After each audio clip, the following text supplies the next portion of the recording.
Do you love to crochet or knit amigurumi toys and ideas for your very own designs keep bubbling up in your head? If so, today we are going to talk all about how to become an amigurumi designer. We're going to talk about the design process, how to write a pattern, how to get that pattern out to the world, and everything in between.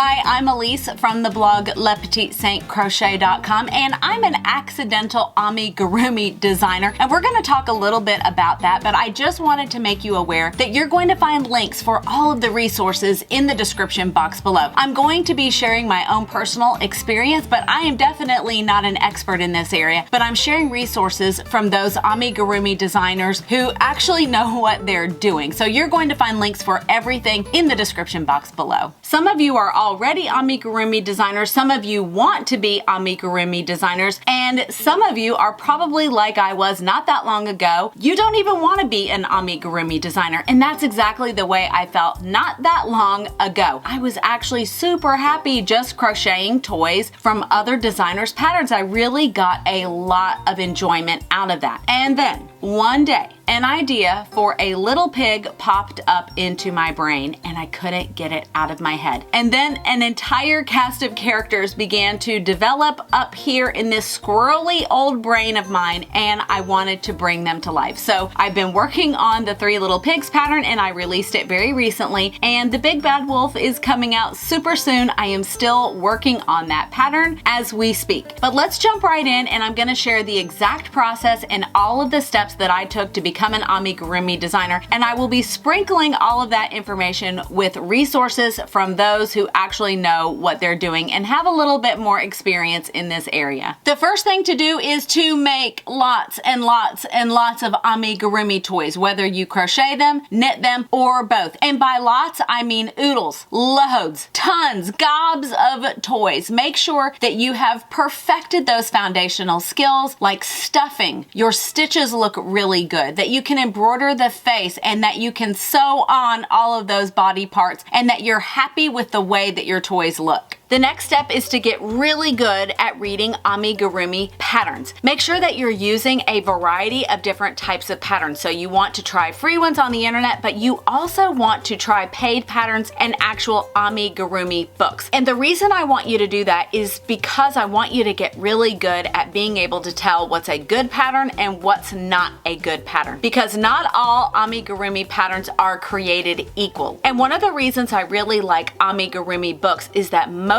of the time they are professionally tech edited and they are gone over with a fine-tooth comb to check for mistakes. Now, that doesn't mean that amigurumi books don't come with mistakes, because we all know that they do, but for the most part, they are some of the best written patterns out there. It gives you a really good understanding of the way amigurumi patterns are written, whether they are crocheted or knitted. The next step is to actually design your own toy. Now, I don't want to scare anybody, but amigurumi is a lot about math. There are repeats, there are increases, there are decreases. And one of the best resources I found was from Hooked by Katie. And she has a great post about crocheted amigurumi basics. Katie shows how using math will help you to shape your amigurumi toys, whether you want them more rounded or if you need a more pointed shape. And it really is all about the numbers. Our high school algebra teachers are going to be so happy to know that we actually did have to use math in our everyday life. Katie also has a great series all about amigurumi tips and basics for designers. So you'll find a link to both of those in the description box below. But you're also going to find a link to another blog post by Little World of Whimsy. This is a fantastic blog post all about how to design amigurumi. She has a great visual of all of the different three-dimensional shapes that you need to be able to make to design your own amigurumi toys. And I really think that this is so fantastic for us as amigurumi designers to keep in the back of our minds when we are designing toys. We're taking a little break from the steps to becoming an amigurumi designer because I want to talk a little bit about discouragement. And some of you are beginning your amigurumi design adventure and you may become frustrated or disappointed in your work. I want you to know that designing toys is a process. So when you first make something, you may not really like it, but I'm going to give you an example in just a minute to show you that maybe you don't like it in the beginning, but it can evolve. So keep going with your designing, even when you feel like this doesn't look good, I don't like it. I totally get it. Be gentle with yourself if this is something that you really desire to do, and keep going with the video, and you'll see in just a minute that things do get better with time and practice. The next step is to take notes when you are designing amigurumi. Never, and I mean never, rely on your memory to be able to recreate what you have already crocheted or knit. Ask me how I know that. It's not fun if you have not taken good notes when you want to go back to something, because at the time you will think, oh, I can remember. I know exactly what I did here. No, you won't. You won't remember it. You will try to convince yourself that you are going to remember exactly what you did, but you're not going to. Happened to me last night. And I am here to tell you, make sure to write down every single thing that you are doing in real time, because if you try to go back and remember, it just gets all jumbled up in the brain. And one of the best reasons for why you need to take notes is that your toys will evolve, and something that you originally designed may not work out, but it can transform into something new. And I've got a great example for that. So this is what I affectionately refer to as Alien Bear. As you can see, he has an alien-shaped head in proportion to his body. He has no arms. And the biggest reason is because I completely abandoned this project when the head became alien in shape. It just doesn't work. But I put this little guy aside, and thank goodness I took really good notes when I was writing out this design. A couple of months ago, I actually looked at this little guy and I thought, you know what? I actually really like his feet, the legs, his little body.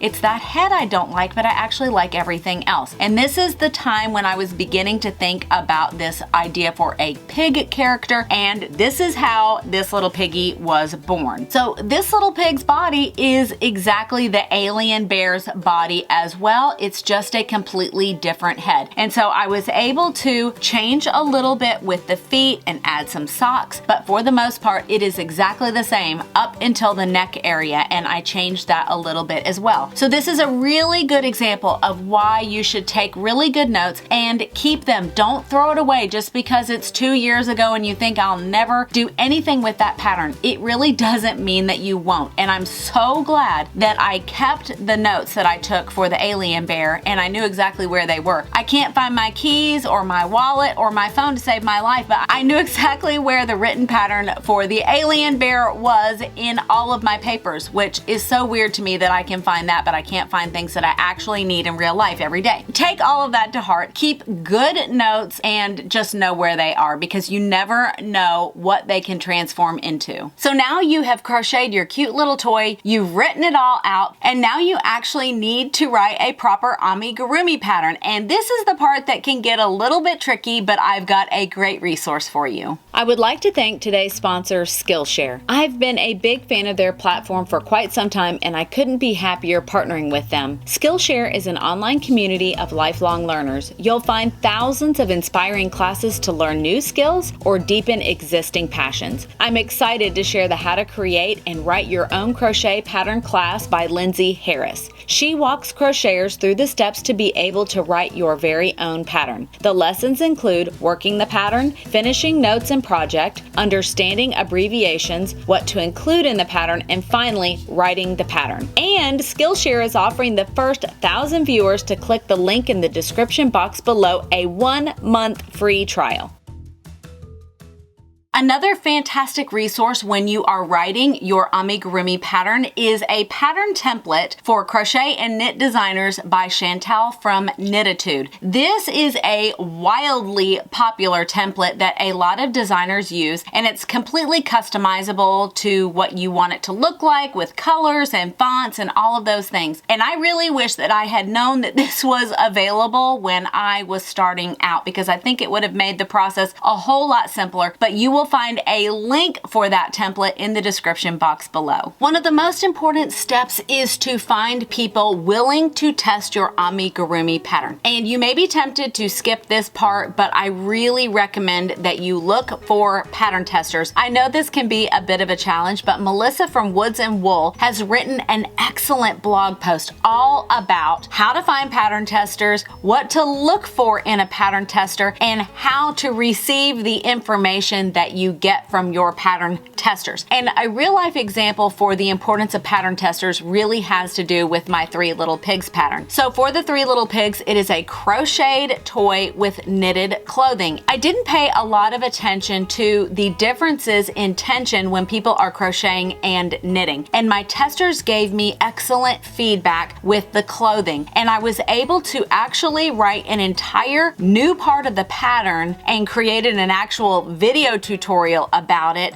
based on their recommendations. And it really made this pattern a success. Because I was just crocheting and knitting with my own tension, I wasn't really thinking about how different people crochet and knit. And I am so thankful to those pattern testers because it really made a huge difference in this pattern. It really would have been a flop if I hadn't gotten their feedback. But make sure to check the link for that article because I think it will be a really good resource for you, especially if you're kind of struggling with the pattern tester aspect of your amigurumi project. The next thing I recommend is especially important if you are going to be selling your pattern, and that is to get it professionally tech edited. So if you are going to be asking for money for your pattern, you want to know that your math is correct, that you've written it in the proper format, that it makes sense. So you've got your pattern testers, but your tech editor is really going to go through your pattern with a fine-tooth comb, and they're going to look for those mistakes that even a pattern tester may miss. And they're also going to be making sure that your pattern is written in a standard form, because sometimes we write things that make sense to us, but it's not actually the proper way to write a pattern. And you will be so surprised at all of the mistakes that you actually make. Oh my gosh. And please, my patterns are an absolute mess before my tech editor, Emily from Fiat Fiber Arts, gets a hold of them. I'm so thankful for her, and it really doesn't cost that much money, and I pay somewhere around $40 per pattern for her to go through and look at everything. Now, she does not actually correct the pattern. She points out the mistakes because she wants you to correct the pattern, and I have learned so much about pattern writing from Emily's corrections, and that's why a tech editor is worth every penny. They really are a gold mine of information. So now we're at the exciting and the hardest part of the journey, and that is sharing your pattern with the world. So if you're going to be selling it, will you be selling it on Etsy? Do you have your own website? How are you going to get this pattern out to the world? Also, if you're going to be giving it away for free, how are you going to do that? Do you have your own website? Where will you share it? Will it be a digital download? All of these things need to start going through your mind. But number two, really think about how to communicate that you have a pattern for other people to be able to find. Do you have a YouTube channel? Do you have an Instagram or a Facebook account? Don't forget about Pinterest. You want to put all of that out there to the world, and just because you write the pattern doesn't mean that people are going to be able to find it. So it can be hard to self-promote. It can be hard to say, hey, look what I have. Look here, come and get it. Because it feels awkward and it feels weird when you're first beginning to try to get attention on something, but it really is an important part because you've gone through so much work that you want the world to be able to see it. So don't be shy about tooting your own horn a little bit. I really hope that you found this information helpful today, especially if you are a brand new amigurumi designer. And just remember that it's a process, that it is trial and error, and always keep in the back of your mind that my little alien bear eventually became my Three Little Pigs pattern, and it just needed a little time to settle down and to kind of work itself out in my brain. And I bet you will find that as well as you begin the designing process for yourself. If you liked this video, will you please give me a thumbs up, and if you would subscribe to the channel, that would be wonderful because I love to talk about amigurumi and toys and knitting and crocheting and all of those wonderful yarny things. And as always, stay safe out there and happy stitching.